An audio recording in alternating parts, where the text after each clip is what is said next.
Hola gente curiosa, ¿queréis saber algunos datos sobre el famoso COVID-19? Pues relajaos, activar esas neuronas y hablemos de biología.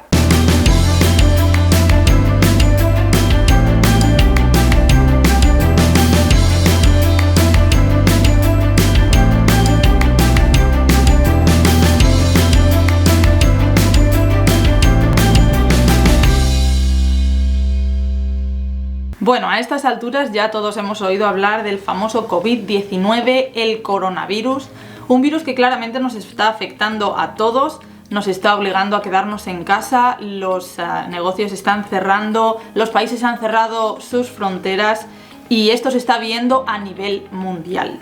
Es un virus que afecta al tracto respiratorio, particularmente a los pulmones.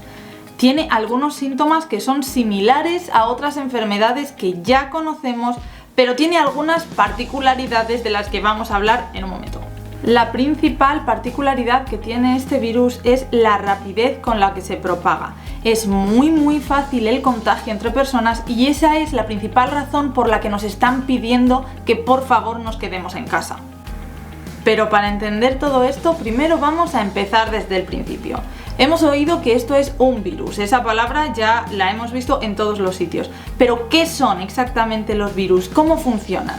Veréis, un virus es una partícula proteica que tiene en su interior material genético, que puede ser ADN o ARN. ¿Pero qué tienen de especial los virus?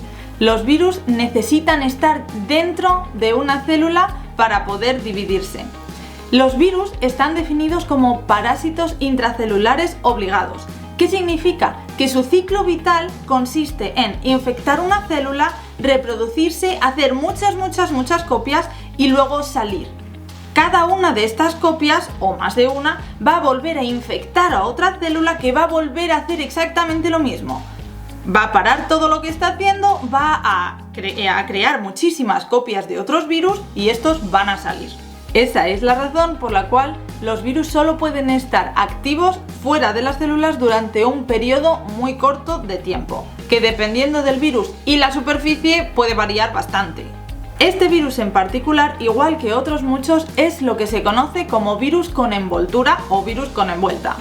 ¿En qué consiste esto? Cuando un virus entra dentro de una célula, al salir lo que hace es que le roba un trocito de, digamos, la piel de la célula, le roba un trocito de la membrana.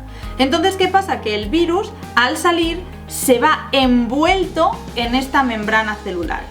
Por esa razón, este virus en particular puede estar activo en gotitas muy pequeñas suspendidas en el aire entre 2 y 3 horas y en superficies no porosas entre 2 y 3 días. Entonces, visualicemos esto. Este coronavirus, empezando desde dentro, nosotros tenemos como una pelota de material genético que está cubierta por un montón de proteínas y cuando sale de la célula, estas proteínas están cubiertas a su vez por una capa de grasa. La membrana celular está compuesta de lípidos y los lípidos, comúnmente hablando, son grasas. ¿Qué significa esto? Que todo el mundo tenemos en casa una sustancia que es la bomba contra las grasas. Exactamente, el jabón. Esta es la razón por la cual cuando nosotros nos lavamos las manos, lo que hacemos es romper esta capa de grasa que está rodeando al virus. Entonces hacemos que este virus ya sea prácticamente no infectivo. Hablemos ahora de cómo se transmite este virus. Este virus tiene dos vías principales de transmisión. La primera es por contacto directo. ¿Qué significa esto? Si yo soy una persona que está enferma, tenga síntomas o no, y yo por lo que sea toso, estornudo en mi mano, y yo luego con esta mano toco la mesa, la siguiente persona que toque la mesa en un periodo de entre 2 y 3 días, si esta mesa no ha sido desinfectada, se va a llevar mis partículas virales con él. Entonces, cuando esta persona se toque cualquier zona que tenga mucosas, significa nariz, boca u ojos, estas partículas virales que hay enganchadas en la mano de la persona van a entrar en contacto directo con el nuevo individuo y entonces se va a infectar. La segunda vía de transmisión, a que es un poco más complicada, es por inhalación directa. Ya hemos dicho antes que este virus en particular puede aguantar suspendido en mini gotitas en el aire entre 2 y 3 horas. Esa es la razón por la cual nosotros necesitamos dejar distancia entre unos y otros, porque es muy difícil si una persona que está enferma estornuda y las gotitas se quedan en el aire, que otra persona pase y las respire si está a esa distancia. Entonces, ¿qué es una de las cosas más importantes que se tienen que tener en cuenta ahora? Es que hay muchísimas personas que son asintomáticas. ¿Qué significa esto? Que no van a tener ningún tipo de síntoma de la enfermedad, o si tienen alguno, son tan leves que ellos ni siquiera son conscientes de que están enfermos.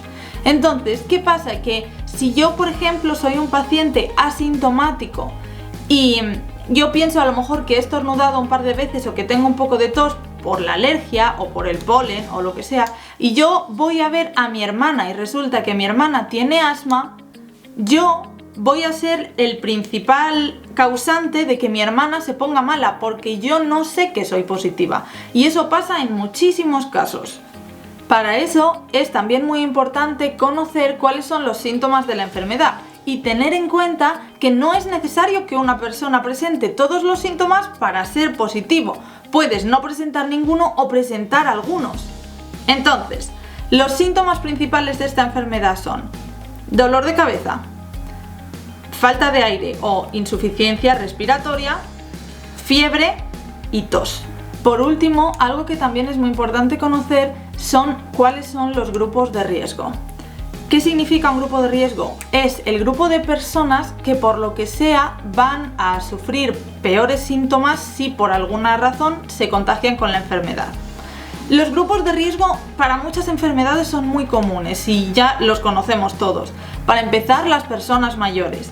Cuando tú te vas haciendo mayor, tu sistema inmune poco a poco se va debilitando, entonces es muy común que para muchas enfermedades las personas mayores no sean capaces de defenderse internamente tan adecuadamente como podría hacerlo una persona que es más joven.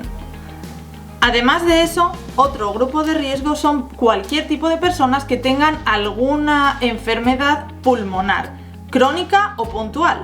Puede ser asma, pueden ser alergias o cualquier otro tipo de enfermedad que afecte a la respiración. Entonces, ahora vamos a hablar de qué medidas se han tomado y por qué. La primera es: hay que dejar actuar a la selección natural. Porque... No, que al final no, lo de Inglaterra no... No hay... No. Bueno, vale, no dejemos actuar a la selección natural por sí sola. Al final...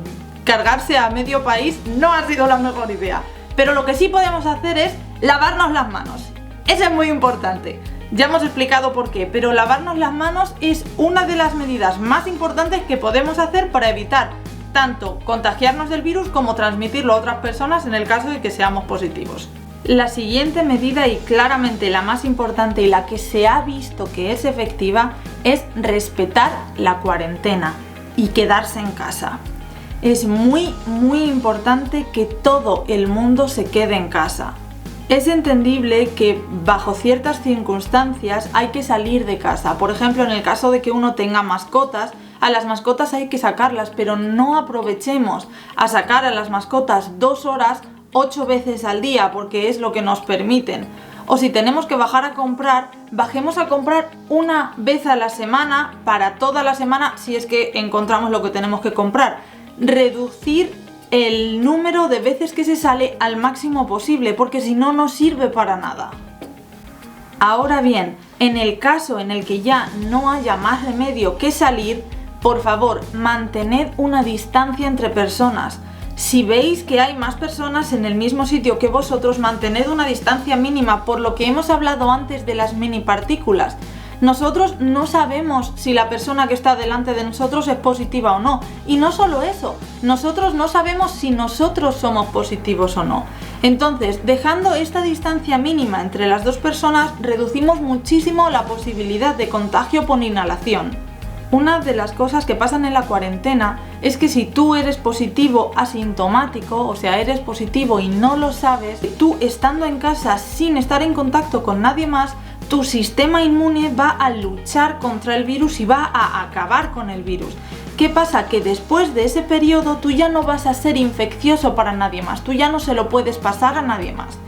Entonces, no es simplemente que tú no te infectes, es que a lo mejor hay una de las personas con las que tú te has cruzado en el supermercado comprando yogures, tiene un hijo que tiene cáncer o tiene una persona en la familia que tiene un asma terrible. Entonces, si tú eres una persona asintomática y te cruzas con otra persona que simplemente está haciendo la compra porque tiene que comer, tú estás promoviendo que esa otra persona, que es un factor de riesgo, se ponga enfermo, y nosotros no queremos eso, no queremos eso.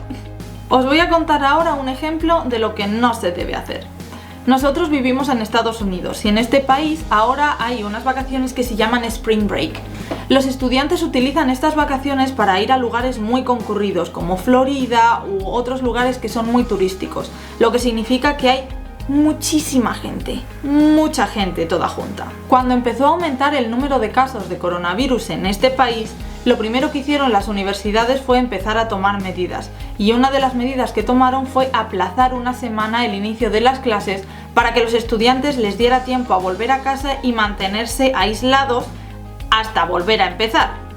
Pero ¿qué pasó? Que los estudiantes, en vez de entender eso, entendieron: maravilloso, os vamos a dar una semana más de vacaciones, así que juntaros en grupos extremadamente grandes y seguir organizando fiestas todas las que podáis.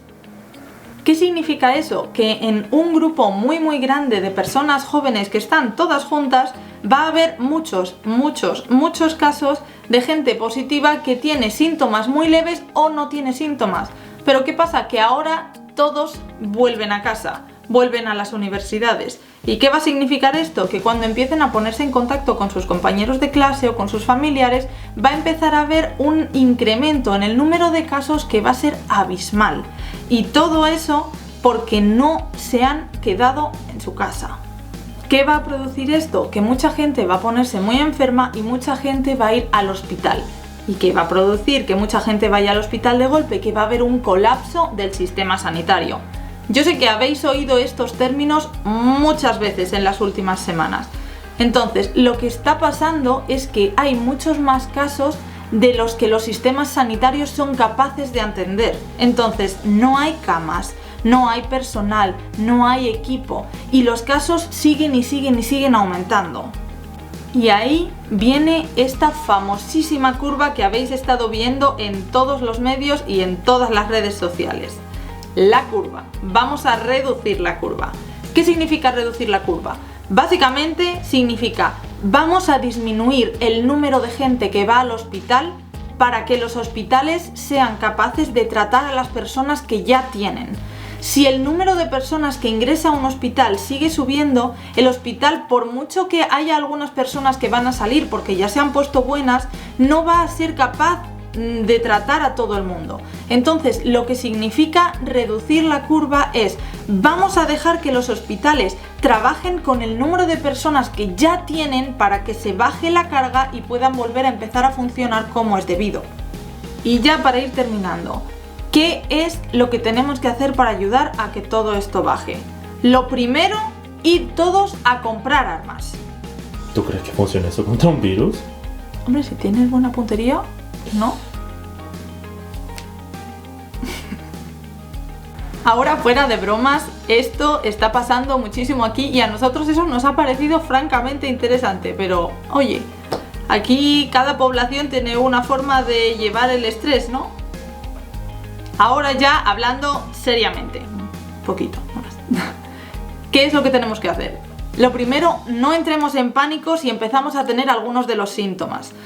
Vale que estos síntomas que hemos mencionado antes, dolor de cabeza, tos, fiebre, son los síntomas que te va a producir esta enfermedad, pero no solo esta enfermedad. Si tienes alergia, lógicamente también vas a tener tos, o vas a tener mocos, o vas a estar estornudando. Te puede doler la cabeza. Te puede doler la cabeza simplemente porque has estado mirando muchas horas seguidas Netflix por la cuarentena.